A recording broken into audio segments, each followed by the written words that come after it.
Hey everybody, welcome back to day 3 of 30 Days of Sketches, which is a series that Christy from Christy's Beautiful Life started, and then Crystal from Pineapple Papers and I are both joining her for the month of November. And so today's sketch has this huge heart in the middle, and then 2 circular photos kind of on the left-hand side, and then a title and embellishment area on the right-hand side of the heart. So what I did is I went ahead and cut out just the shape of a heart on my silhouette. That is definitely something you could do with a stencil. You could freehand. You wouldn't have to have a cut file machine just to cut one giant heart. Excuse me. But it does make it a little bit faster and easier. So then I'm going to go ahead and take a bunch of pattern paper. And this is the paper pad from Amy Tangerine's Slice of Life. And I am cutting 1.5-inch strips. So I wanted them just a little bit bigger than 1 inch because I'm going to create a fringe pattern with this. So for some reason, fringe layouts have just been right up my alley lately. I don't know what it is. I created one last week, I think. So what I'm going to go ahead and do is lay these out because I'm trying to decide what order I want the patterns in before I start cutting and gluing. And I am going to take my fringe scissors and I'm going to fringe each and every layer that's going onto this heart. So I am using that background middle piece of the heart that I cut out of the background paper as where I'm going to build my fringed heart. So I went ahead and fringed all of the papers and then glued them down to that heart. And I'm going to go ahead and kind of ruffle up the edges a little bit, really give it that fringed look. And then it's just going to go right behind that open cutout on the white piece of cardstock. And then I'm going to go ahead and put a blue piece of cardstock on the back layer, just so that everything kind of gets held together really easily. And then I'll just trim off the edges. So I'm not making them heart-shaped. It wouldn't be pretty if you looked in the middle layer. But as a finished layout, you're never going to see any of that part. So that is perfect for me because I don't have to trim anything into a circle. And I found that the top edge was a little bit too much black for me. So I went ahead and I'm taking just a 1-inch strip of this pink and adding it to the very top. And it kind of broke up that black section a little bit better, and I like it better with having some color at the top. So if you are working on like backing a cut file or filling in a pattern like this, and you get what feels like too big of one section, just go ahead and add a little bit smaller piece of a different color. And sometimes that's enough to like break it up a little bit for you.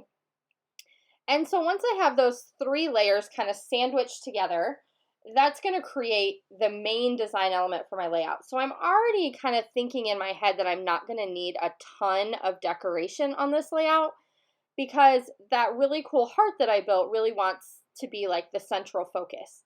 So I'm going to flip through the ephemera pack and I pull out this little word hello and a heart and a little journaling card and then this yellow one, this little yellow die cut. But that's really going to be it as far as the die cuts go. I'm not going to have a whole ton of them on this page. I am taking this baby blue and backing my 2 photos.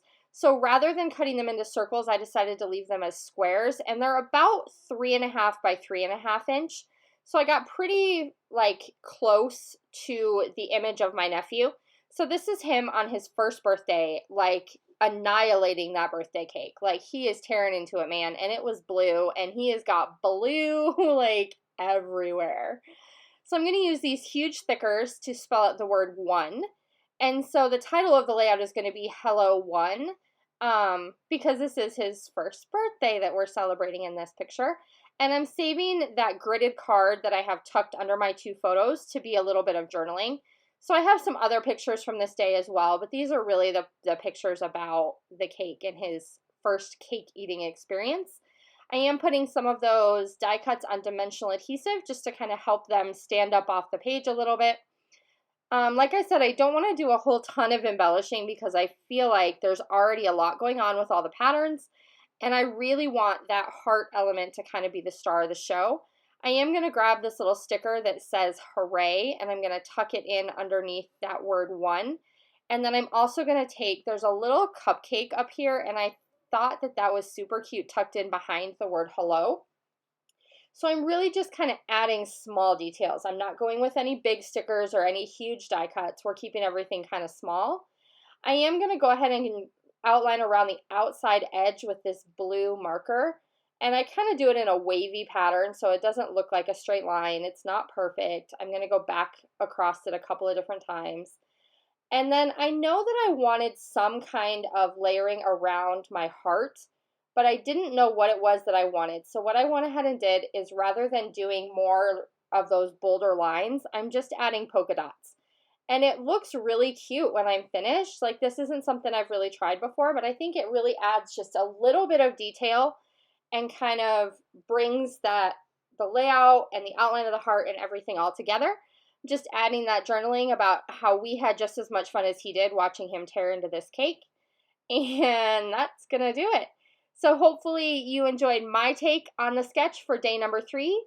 Do make sure you check out Crystal with Pineapple Papers and Christy with Christy's Beautiful Life to see their takes on this same sketch today. And I will see you again right back here tomorrow for this sketch for day number 4. Bye!